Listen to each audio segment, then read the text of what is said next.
Diriwayatkan, Syekh Abdul Qadir Al-Jailani ditanya oleh seorang ikhwan, apakah pedoman dalam pandangan hidup beramal?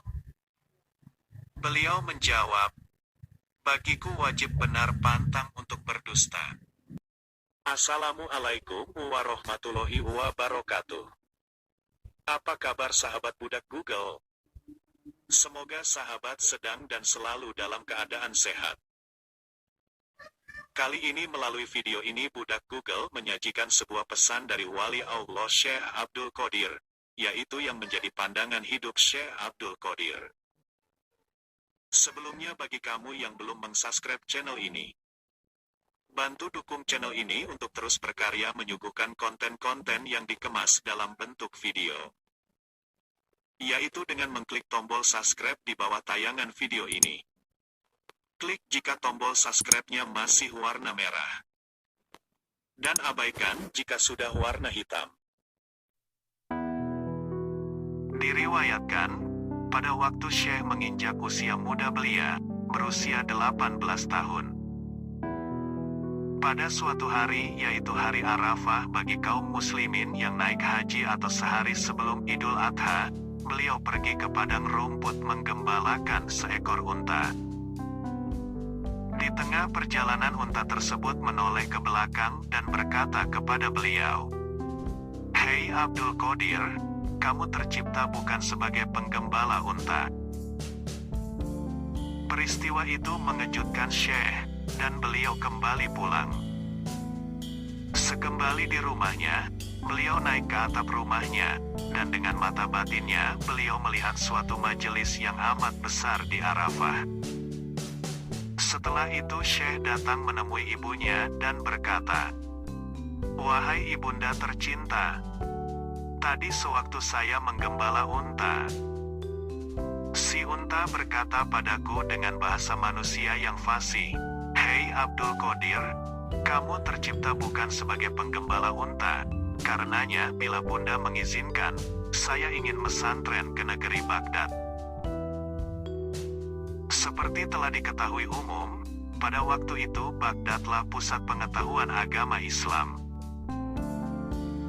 Ketika ibunya mendengar permohonan putranya, maka keluarlah air matanya, mengingat ia sudah tua dan suaminya, yakni ayahanda Syekh Abdul Qadir sudah lama meninggal dunia.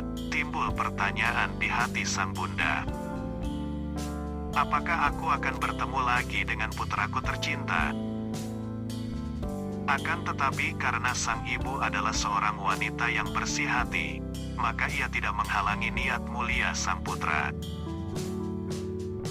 Lalu sang ibu berkata, "Baiklah wahai anakku, bila memang tekadmu sudah bulat, ibu mengizinkanmu mesantren ke Baghdad. Ini ibu sudah mempersiapkan uang 40 dinar yang ibu jahit dalam bajumu, persis di bawah ketiak bajumu. Uang ini adalah peninggalan almarhum ayahmu. Namun sebelum berpisah, ibu ingin agar kau berjanji pada ibu, agar jangan pernah kau berdusta dalam segala keadaan." Syekh Abdul Qadir pun mempersembahkan janjinya pada sang bunda. "Saya berjanji untuk selalu berkata benar dalam segala keadaan, wahai ibunda." Kemudian berpisahlah ibu dan anak tersebut dengan hati yang amat berat. Setelah beberapa hari kafilah berangkat, dan Syekh Abdul Qadir turut pula di dalamnya berjalan dengan selamat, maka tatkala kafilah itu hampir memasuki kota Baghdad, di suatu tempat, Hamdan namanya, tiba-tiba datang segerombolan perampok. 60 orang penyamun berkuda merampok kafilah itu habis-habisan. Semua perampok tadi tidak ada yang memperdulikan, menganiaya atau bersikap bengis kepada Syekh Abdul Qadir, karena beliau nampak begitu sederhana dan miskin. Mereka berprasangka bahwa pemuda itu tidak punya apa-apa. Kemudian ada salah seorang penyamun datang bertanya, "Hei anak muda, apa yang kau punyai?" Kemudian Syekh menjawab, "Saya punya uang 40 dinar." Tampang gembel gini ngaku kaya. Dasar, hardik si penyamun sambil ngeloyor pergi. Lalu si penyamun menghadap kepala rampok sambil mengadu, "Wahai ketua, tadi ada pemuda miskin, ia mengaku mempunyai 40 dinar, namun tidak ada satupun yang percaya." Dasar bodoh, bukannya kalian buktikan, malah dibiarkan. Bawa pemuda itu ke sini, bentak si kepala rampok pada anak buahnya. Lalu Syekh dihadapkan kepada pimpinan rampok dan ditanya oleh ketua rampok. "Hai anak muda, apa yang kau punyai?" Syekh Abdul Qadir menjawab, "Sudah kubilang dari tadi, bahwa aku mempunyai 40 dinar emas, dijahit oleh ibuku di bawah ketiak bajuku. Kalau kalian tidak percaya, biar kubuktikan." Lalu Syekh membuka bajunya dan mengiris kantong di bawah ketiak bajunya dan sekaligus menghitung uang sejumlah 40 dinar tadi. Melihat uang sebanyak itu, sang kepala penyamun bukannya bergembira, tapi malah diam terpesona sejenak, lalu bertanya pada Syekh,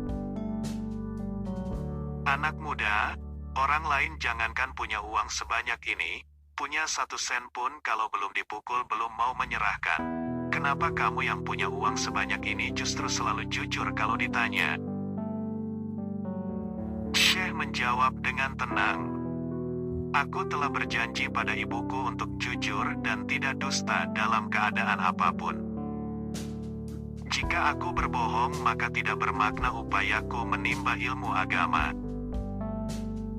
Mendengar jawaban itu, sang kepala penyamun tadi bercucuranlah air matanya, dan jatuh terduduk di kaki Syekh Abdul Qadir sambil berkata, "Dalam keadaan segawat ini, kau tidak berani melanggar janji pada ibumu. Betapa hinanya kami yang selama ini melanggar perintah Tuhan. Sekarang saksikan di hadapanmu bahwa kami bertobat dari pekerjaan hina ini." Kemudian kepala perampok tadi dan anak buahnya mengembalikan semua barang-barang hasil rampokan kepada kafilah. Perjalanan dilanjutkan sampai ke Baghdad. Anak buah perampok semua mengikuti jejak langkah pemimpinnya. Kembalilah mereka ke dalam masyarakat biasa mencari nafkah dengan halal dan jujur.